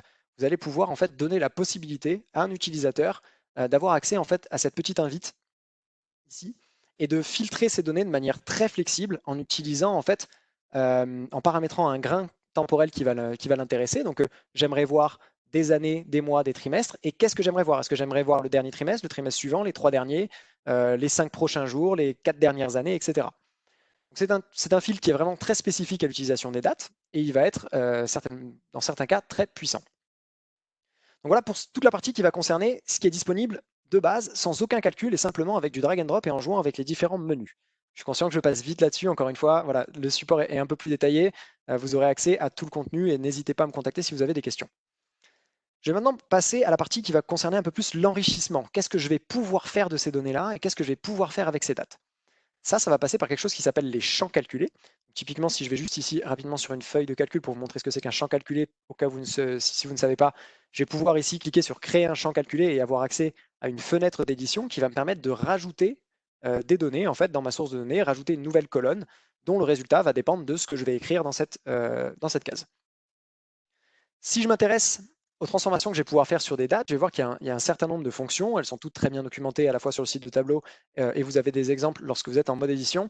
Ce qui m'a intéressé ici, c'était de pouvoir vous donner un point de vue un petit peu plus global sur ce que je vais être capable de faire avec ces dates et notamment sur ce que je vais prendre en entrée et ce que je vais avoir en sortie sur ces différentes fonctions. Ce qu'on va remarquer, c'est qu'on a un certain nombre de fonctions qui vont prendre une date et produire une date. Donc, je vais avoir une date maximale, par exemple, la date maximale de facturation pour ce client, la date minimale, etc. Je vais avoir la possibilité également de traiter tout ce qui est addition, qui vont me permettre notamment de dire, j'ai un objectif, j'ai une règle contractuelle de facturation pour mes différents clients. Moi, ce que j'ai, c'est une date d'expédition ou une date de livraison de mon produit. J'aimerais savoir jusqu'à quelle date est-ce que le client va pouvoir régler. Typiquement, si j'ai cette information de combien de jours nous avons défini dans le contrat, je vais ajouter à ma date de délivrance de mon produit, je vais ajouter un certain nombre de jours qui va me permettre d'atteindre justement cette date de facturation et qui va me permettre d'atteindre ce suivi et de voir quelle est ma pression au niveau de la facturation dans le temps. Je vais également pouvoir travailler sur des différences. Si j'ai une date de facturation réelle, je vais pouvoir calculer la différence entre 2 dates. Donc je vais travailler ici avec des dates et je vais atterrir sur un nombre entier qui sera le temps, que ce soit en jours, en mois, en années, que le client a mis pour régler cette facture-là. Je ne vais pas détailler toutes les fonctions, je vous laisserai bien sûr accéder à tout ça et vous renseigner vous-même. Si jamais, encore une fois, vous avez des questions, n'hésitez pas. Je veux juste mettre l'accent rapidement sur 2 fonctions, notamment la fonction datePrunc et la fonction datePart, qui sont les 2 fonctions sur lesquelles repose respectivement la hiérarchie en valeur de date et la hiérarchie en partie de date, pour vous montrer, encore une fois, ce que je disais tout à l'heure, que le datePrunc va vous permettre de prendre une date, de la ramener au début de la période, et on va prendre un type date et rester dans ce type date, alors qu'avec du datePart, ce que je vais faire, je vais prendre une date et je vais en extraire un nombre entier. Ce qu'on voit très bien ici, on va prendre une date et on va l'emmener vers un nombre entier qui correspondra au numéro du mois, au numéro de l'année, au numéro du jour, etc. Je vais passer sur le date name, etc., qui va permettre de récupérer le nom du mois, etc. Il y a énormément de choses. J'ai essayé de détailler ça un petit peu. Je vais peut-être même essayer de rajouter 2-3 exemples si jamais. Mais voilà, je vous laisserai regarder ça à tête reposée. Pour ce qui concerne ce qui va pouvoir nous utiliser au jour le jour dans notre utilisation des dates dans Tableau. J'ai essayé d'identifier 2 tableaux de bord dans lesquels j'ai essayé de lister des champs calculés types qui peuvent vous servir dans votre analyse. Typiquement, comment est-ce que je vais filtrer mes données? Comment est-ce que mon tableau de bord va devoir se comporter en fonction de la plage de données qui m'intéresse et celle que je veux représenter? Le premier des champs calculés à connaître là-dessus, c'est ce champ calculé-ci qui va utiliser une fonction qui s'appelle le fixed. Le fixed, qu'est-ce qu'il va faire? En fait, je vais lui donner un certain nombre de combinaisons vis-à-vis desquelles je vais calculer une valeur agrégée. Pour ceux qui parlent SQL, c'est l'équivalent de faire en fait une jointure avec un select group by sur quelque chose. Typiquement ici, ce que je vais faire, c'est que je vais scanner l'ensemble des données qui sont présentes dans ma source de données. Je vais rapatrier la date maximale. Ce que ça va me permet de faire, c'est d'identifier quelle est la dernière date qui a été renseignée dans mes données. Si je me permets de compléter ça et d'aller un tout petit peu plus loin, vous avez une super session ici qui est listée, qui est issue de la Tableau Conférence 2019, dans laquelle Lux Tanguy a présenté une formule que vous retrouvez ici qui permet de systématiquement avoir le dernier mois complet, donc la date de fin du dernier mois complet qui est dans mes données. C'est quelque chose qui est super pratique. Encore une fois, vous pourrez la copier, l'adapter à vos données, essayer de la tester, vous verrez, ça marche très très bien. Une fois que j'ai cette date maximale, je vais forcément pouvoir faire des tests qui vont me dire est-ce que je suis dans le cas où je regarde ma date maximale ou est-ce que je n'y suis pas. Et du coup, je vais filtrer mes données grâce à ces champs qui seront des champs booléens. Je vais passer un petit peu plus rapidement. Je vais pouvoir identifier les années N, les années N-1. Je vais créer des calculs qui vont me permettre de filtrer sur du year to date ou sur des 12 mois glissants, des moving annual total, des choses comme ça. Tout ça, vous allez pouvoir encore une fois le tester et y accéder. Et enfin, une fois que j'ai compris comment fonctionnent ces formules et comment je vais pouvoir identifier la période à afficher de manière statique, comment est-ce que je vais rendre ça dynamique? On va passer du coup sur l'utilisation des paramètres. Donc les paramètres, c'est un autre type d'élément que je vais pouvoir créer dans Tableau qui va me permettre de mettre à disposition des invites utilisateurs. Les invites utilisateurs, elles vont permettre à l'utilisateur justement de faire des choix et de définir notamment ici une période de référence et vis-à-vis de cette période de référence, de réactualiser les données. C'est ce que vous voyez apparaître en violet. Typiquement ici, moi j'ai donné 2 invites utilisateurs et je permets à l'utilisateur de dire j'aimerais voir les données qui datent de telle période et j'aimerais voir les données quotidiennement parce que je considère uniquement le mois que j'ai choisi, ou j'aimerais voir les données de manière mensuelle parce que j'ai choisi un moving annual total sur 12 mois. Je n'ai pas envie d'afficher 365 jours, je préfère afficher 12 points avec des versions consolidées mensuelles. Comment est-ce que ça va fonctionner? On va avoir des calculs un tout petit peu plus complexes, mais qui fondamentalement fonctionnent de la même façon. Je vais calculer le début et la fin de ma période vis-à-vis de la date de paramètre qui apparaît ici en violet. Et puis ensuite, en fonction du type d'analyse que j'aurai choisi, je vais prendre toutes les dates qui sont dans cette année. Donc, je vais utiliser la fonction dateTrunk. Je vais regarder toutes les dates qui correspondent à 11 mois avant la fin de mon analyse pour récupérer ma période de 12 mois pour un moving annual total, etc. Petit point supplémentaire là-dessus. Donc alors aujourd'hui nous avons une nouvelle version de Tableau qui est sortie, la 2020.2, donc je suis malheureusement pas à jour, elle vient tout juste de sortir. Mais pour ce qui concerne la version 2020.1 qui est sortie il y a quelques mois, vous aviez la possibilité de mettre à jour de manière automatique l'ensemble des valeurs de la liste de valeurs possibles et de la valeur prise par défaut pour un paramètre. Donc ça va fonctionner avec ces 2 petits encadrés rouges que vous voyez ici. Vous allez pouvoir maintenant faire en sorte que vos paramètres se mettent à jour automatiquement et du coup ce sera beaucoup plus pratique pour gérer l'update des différents rapports que vous publiez sur Tableau Server si c'est déjà le cas, ou que vous publierez si vous commencez dans votre utilisation de Tableau Server. Je vais respirer un tout petit peu avant de parler de choses plus avancées. Je vous ai parlé rapidement de ce qu'on était capable de faire de manière quasi automatique avec des simples drag and drop, avec l'utilisation des menus contextuels de voilà, qu'est-ce que je vais faire avec mes différentes hiérarchies de dates, avec le fait d'utiliser quelque chose de discret, le fait d'utiliser quelque chose de continu. Comment est-ce que je vais enrichir ça en rajoutant du contenu, en ajoutant des calculs, etc. J'aimerais juste faire un petit focus sur un problème qui m'a été remonté sur un projet client il y a peu de temps, qui peut s'avérer très complexe, mais qui, au final, est facilement corrigé si on prend le problème du bon côté. Ici, ce que vous voyez, ce sont des ventes pour un magasin. Et les ventes de ce magasin, donc je les ai sur 3 années. Je les ai mis, donc j'ai fait un petit calcul qui me permet de toutes les mettre sur un même plan, tout en gardant un axe de date continu. Donc vous y avez accès bien sûr dans les formules indispensables ici. Et ce qui se passe, c'est que mon magasin, il fait énormément de ventes le samedi et il fait des ventes relativement constantes le reste du temps. Le problème quand je fais ça, c'est que je vais avoir un souci de comparaison dû à la saisonnalité parce que typiquement, si je compare le 7 mai 2020 qui est un jeudi, avec le 7 mai 2019, je n'aurai pas un jeudi, je vais avoir un décalage entre 1 et 2 jours en fonction du caractère bissextile ou non des années. Et je vais avoir des problèmes pour comparer mes données efficacement, parce que ce qui m'intéresse au final, c'est de comparer, dans ce cas-là, dans le cas de données très saisonnières, je vais devoir comparer un jeudi avec un jeudi, un samedi avec un samedi, sinon ça ne fera pas sens. Comment est-ce qu'on va fonctionner quand on va vouloir corriger ce type de problème-là? La bonne pratique, vraiment pour ces problèmes-là, et même si ce n'est pas une bonne pratique de visualisation de données, moi ce que je fais régulièrement, c'est que j'affiche mes données sous forme de table, ne serait-ce que pour me poser mes propres idées et pour identifier quel va être mon angle d'attaque, si je puis dire, pour corriger ce problème-là. Ce que j'ai fait ici, c'est que, alors je travaille avec des semaines ISO pour avoir des semaines françaises, mais c'est que j'ai réparti l'ensemble des données que j'affiche. Et j'ai simplement, je ne travaille pas sur l'indicateur encore, je travaille vraiment sur la synchronisation des différentes dates. Et j'ai réparti les différentes données que j'affiche par semaine, par jour de la semaine, parce que c'est ça vraiment qui va avoir un très gros impact, et par année, pour voir quelles sont les différentes données que je vais regarder. Typiquement, ce qu'on voit ici, c'est que pour une semaine, un numéro de semaine qui est issu du coup de la fonction ISOWeek. Alors, la fonction ISOWeek, je vais juste revenir rapidement dessus. Si vous allez ici sur la fonction datepart, je vous ai listé en fait un certain nombre de fonctions que vous voyez ici en dessous, qui vont vous permettre en fait d'utiliser une fonction datepart simplifiée qui est déjà prêt et à disposition, fournie directement par Tableau. Fondamentalement, c'est exactement le même comportement. Qu'est-ce que j'ai fait avec ça? Du coup, j'ai représenté mes différentes données. Donc, j'ai mon numéro de semaine, mon numéro de jour de la semaine qui va entre 1 et 7, et mes différentes années en colonne pour pouvoir voir à quoi correspondent mes différentes données. Comme je l'ai dit, si une année est bisextile ou non, je vais avoir un décalage entre 1 et 2 jours, et ça va être relativement difficile de créer une règle qui soit vraiment universelle, entre guillemets. Je ne vais pas pouvoir juste me contenter d'ajouter un jour ou quoi que ce soit, parce que ça me fait assez peur. Ce qu'il va falloir faire, quand on va faire ce genre de choses-là, c'est de travailler avec des identifiants et des clés, si je puis dire. Ce que je sais ici, c'est que mes données, les données que je veux mettre sur un même plan, en fait, c'est toutes les données qui ont la même valeur de semaine et la même valeur de jour de semaine. Du coup, typiquement, toutes les données qui sont sur cette ligne-là, j'ai envie de toutes les mettre sur un même plan. Pour cela, ce que je vais faire, c'est que je vais créer en fait un identifiant de ces lignes-là. Alors, je pourrais le faire de manière numérique. Ce que je pourrais dire, c'est en fait, mes numéros de semaine, ils sont répartis entre 1 et 53, donc ils sont tous sur 2 chiffres. Mes numéros de jour, toujours entre 1 et 7, ils sont tous sur un chiffre.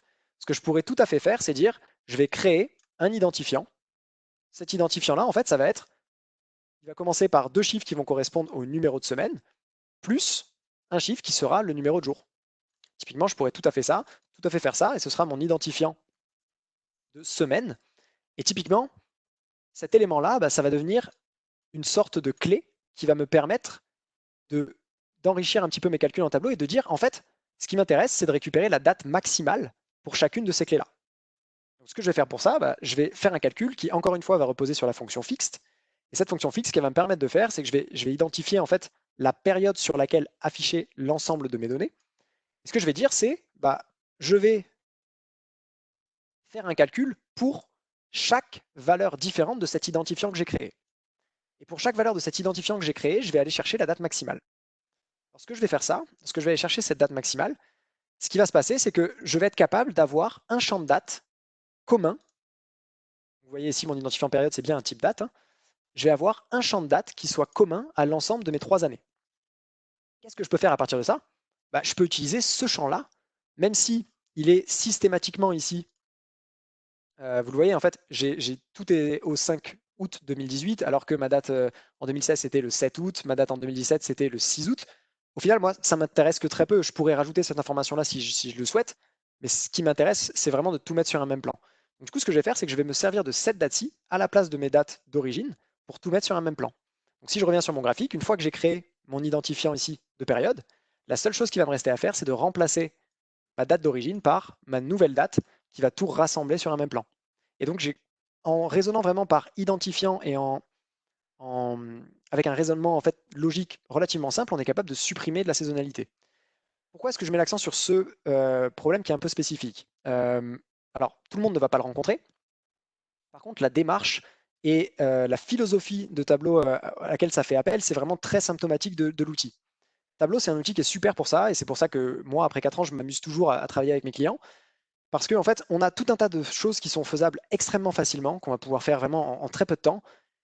Et on sera toujours libre de créer, d'imaginer une nouvelle méthode qui va nous permettre de toujours aller plus loin et de toujours faire une customisation particulière, que ça soit avec des éléments techniques comme ce que je viens de vous présenter ou avec des éléments de design très pointus comme ce qui vous a été présenté avant. On aura systématiquement une liberté énorme de création et c'est vraiment sur ça que je voulais mettre l'accent parce que c'est quelque chose que personnellement je trouve extrêmement agréable.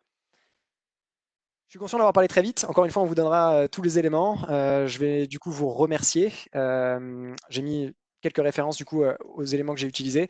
Et encore une fois, n'hésitez pas à nous contacter si vous avez des questions. Je vous remercie. Merci Maxime. C'est effectivement allé vite. Je pense que c'était assez clair en tout cas.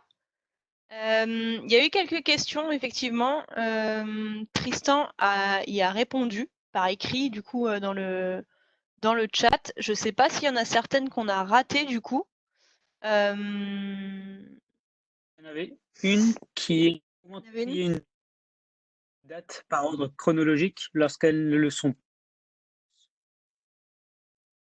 D'accord.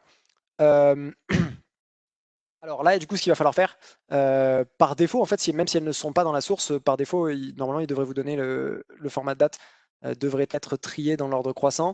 Vous avez ici, en fait, vous n'avez que deux options avec ces dates-là. Vous allez pouvoir soit les trier de manière, pour les tris par défaut, hein, j'entends, vous aurez soit les tris de manière alphabétique, soit les tris dans l'ordre de la source de données. Au pire des cas, je pense que si vous passez par la création d'une date personnalisée, vous devriez aussi pouvoir réinitialiser le tri. Donc c'est peut-être quelque chose à creuser.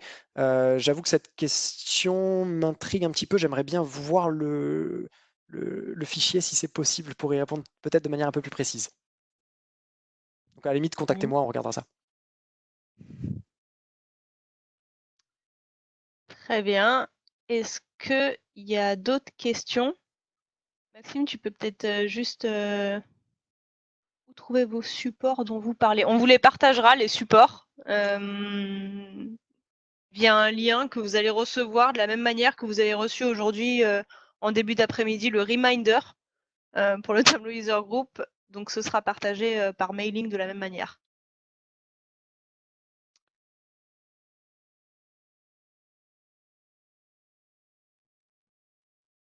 Donc il n'y a pas d'autres questions.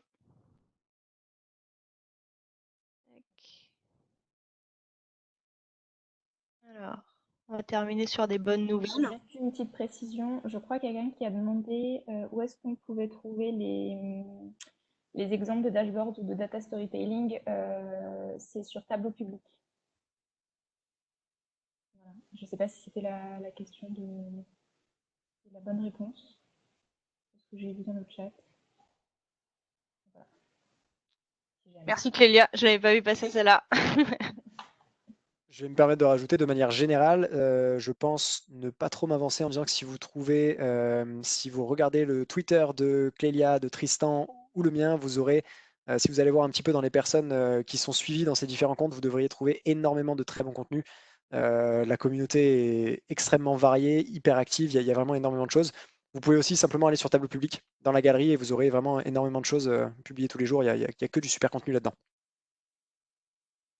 Tout à fait, tableau public, c'est hyper intéressant, notamment en cette période de Covid. Tableau a également mis à disposition une base de données spécifique, je crois, que vous pouvez du coup tous utiliser pour vous entraîner sur Tableau. Tableau public, c'est excellent aussi parce que les visualisations qui sont partagées, vous avez parfois, alors pas tout le temps, hein, ça dépend des visualisations, mais la possibilité de les télécharger et de comprendre comment elles ont été construites en faisant un peu du rétro-engineering. Donc c'est un super outil aussi qui est totalement gratuit. N'hésitez pas à vous créer aussi votre profil pour vous entraîner. Dans la même catégorie d'entraînement et de comment apprendre à utiliser Tableau, je vous ai mis le lien. Alors je ne sais pas si vous voyez mon écran. Du coup. Nous voyons ton écran. Oui. Ok, top. Donc vous pouvez tous profiter gratuitement de la solution e-learning de Tableau, qui est gratuite pendant 90 jours. Je crois qu'il faut simplement que vous vous inscriviez avant fin juin de mémoire. Donc le lien, il est là. N'hésitez pas, profitez-en. Par contre, c'est en anglais. Mais je pense que ceux qui utilisent Tableau sont un peu rodés en anglais maintenant, ou la plupart. Ensuite, je voulais juste parler rapidement des certifications. Donc, vous pouvez en passer aussi à titre personnel ou via vos entreprises respectives. Il y a 2 liens. Le premier, c'est en anglais. Le deuxième, c'est en français. Vous pouvez vous inscrire. Alors, c'est payant en fonction de la certification. Mais voilà, ceux que ça intéresse, le lien sera là également. Et la dernière information que je voulais vous partager, c'était sur les événements Tableau, notamment les conférences. Comme Tristan en a parlé, il parlait de Vegas pour l'Ironviz. Il y en a également une en Europe qui devait être fin juin à Londres. Vous aurez toutes les informations et les mises à jour vis-à-vis de ces événements au lien que je vous ai aussi cité ici. Voilà. Est-ce qu'en attendant, il y a eu d'autres questions? Parce que du coup, je ne les vois pas. On est un peu débordé sur le timing. S'il n'y a pas d'autres questions, je voulais juste remercier alors tous les speakers, hein, tous les 3, vous avez fait des super présentations. Merci à vous pour votre temps de préparation aussi. Merci à tous ceux qui se sont connectés. On était nombreux aujourd'hui, donc merci pour votre présence. Merci à Tableau pour l'organisation et la mise à disposition du coup de Webex.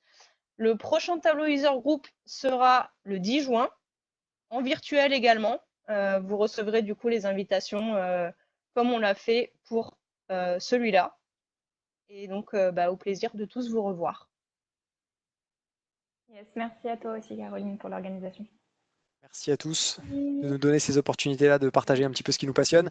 Je vais juste rebondir sur le prochain tag. Faut vraiment s'inscrire. Allez-y. Au vu des intervenants, ça ne peut être que super intéressant. C'est ça. Super. Merci à tous. Merci à tous. Et un bon week-end pour ceux qui sont en week-end, pour les Français.